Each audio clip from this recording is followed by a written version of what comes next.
Lagarfljótið í Fellabæ bókakaffi og á föstudögum þá alltaf kökuhlaðborð og ég bara gat ekki sleppt því að mæta.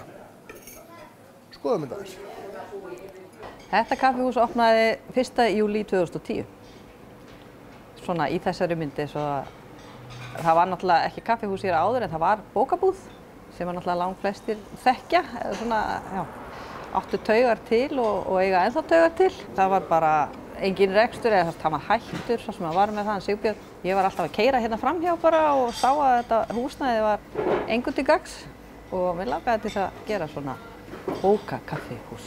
Vera með kaffi og bækur og svo hefur bara þetta svona hlaðið svolítið utan á sig. Segðu mig frá því sem í boði svona hjá ykkur.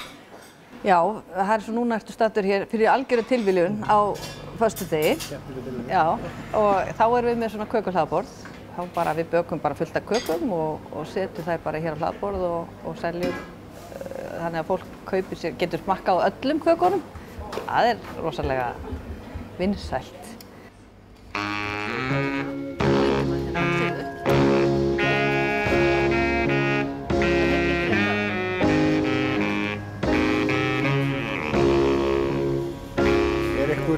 Einhver ein sem skarar fram úr öðrum tertum?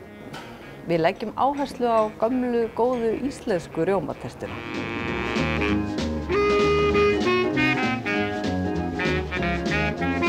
Við erum með þessa með kokteilávöxtunum sem var í öllum fermingarveislum hérna í dag.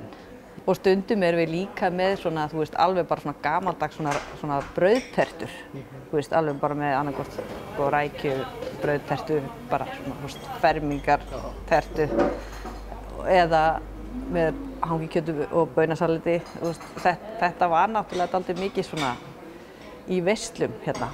En svo eru þetta alltaf, það þurfa náttúrulega að vera bara til mareskökur og súkkulaðikökur og þú veist hvernig þetta er. Þetta er allt aldrei gott. Það má eiginlega segja að það sé fermingarveisla hérna á hverjum föstudegi. Já, það hefur oft verið talað um það. Það er svona, heyrðu, þetta er bara svona svo fermingarveisla. Er þetta vel sótt? Þetta er að verða svolítið svona fastu punktur í tilverunni hjá mörgum sem að koma nánast alltaf, sko. Og svo er náttúrulega bara svona skemmtilegt að það er alltaf að koma, maður sér alltaf nýja andlit og yfir sumartíman er náttúrulega miklu meiri svona túristatrafík og túristunum finnst æðislegt að komast í eitthvað svona, sko, þegar það er bara æði, sko. Íslenskt. Já, og bara svona þetta, geta komist í að smakka á öllu og svona. Staðarhaldarar eru duglegir að brydda upp á nýjungum í mat og skemmtun. Þegar við byrjuðum hérna, þá vorum við með svona heimilismat og þá tók ég mig til og ég spilaði alltaf hérna, það var alltaf lifandi tónlistin í hádeginu.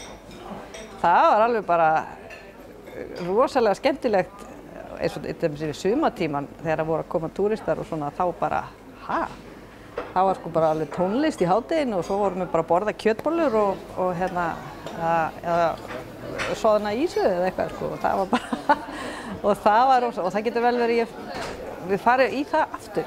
En það breytir því ekki að það standa allir sattir og sælir upp frá hádegisverði í bókakaffi. Við erum alltaf núna með sko íslenska kjötsúpu. Og svo erum við alltaf með grænmetisúpu og hún er sem sagt svona vegan, þannig að þú getur alveg fengið svoleiðis hérna og það baka brauð á morgnana og við búum til pesto. Það fer lítið fyrir bókakaffi þar sem það kúrir á bökkum Lagarfljóts í Fellabæ. Fólki sem er að koma er oft á tíðu búið að heyra eitthvað af okkur. Það er að koma vegna þess að það er eitthvað sérstakt hérna. Ekki bara því að það er svangt. Heldur af því það er eitthvað svona, menn er að sækja í einhver ákveðna stemning. Og það er það sem mér finnst vera svo skemmtilegt. En svo er náttúrulega á miðvikudaginn líka, þá erum við með kótilettur í raspi. Lambakótilettur í raspi í hádeginu. Og það er náttúrulega bara alveg ávísun á vandræði, sko. Það er bara mjög skemmtilegt og yfirleitt alveg pakkað. Og þetta er bara eitthvað sem þetta er eitt af því sem er svona svolítið sérstakt. Og eins þegar síðan útlendingar fara að koma og fara að spyrja hvað er nú þetta? Þetta þekkja menn þetta alveg, þetta liggur svolítið djúpt í íslensku rótunum, sko. Kótilettur í raspi. Það eru margir sem segja að þetta sé þjóðaréttur. Já, fólk er svo mikið hætt að elda þetta heima því að þetta tekur svolítið tíma, sko. Þannig að maður sér það, sko, þeir sem eru að koma hérna í hádeginu og baka kúndundur í raspi, það er bara, þeir finnst þetta æði.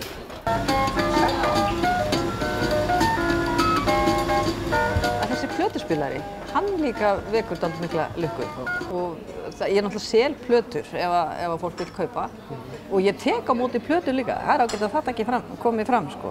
En ég reyndar get ekki borgað fyrir þær, en ef ég fæ þær og hérna, fólk fær að blaða svona í gegnum þær og borga síðan einhver 500 kall fyrir eða eitthvað. Og fólk getur fengið að prófa náttúrulega plötunar af því að spilarinn er þarna. Er þetta megnið til sama fólki sem sækir staðinn? Þetta er náttúrulega mjög mikið öðruvísi yfir sumartíma. Þá er náttúrulega bara alls konar fólk og náttúrulega, já, það er rauninni bara alls konar.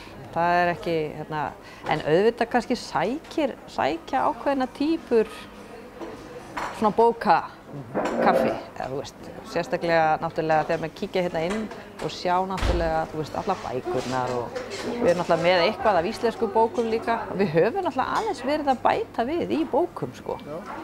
Og það er eitt af því sem er svona á eftir að aukast. Já, ég veit það, nei, ég held að þetta sé bara alls konar fólk.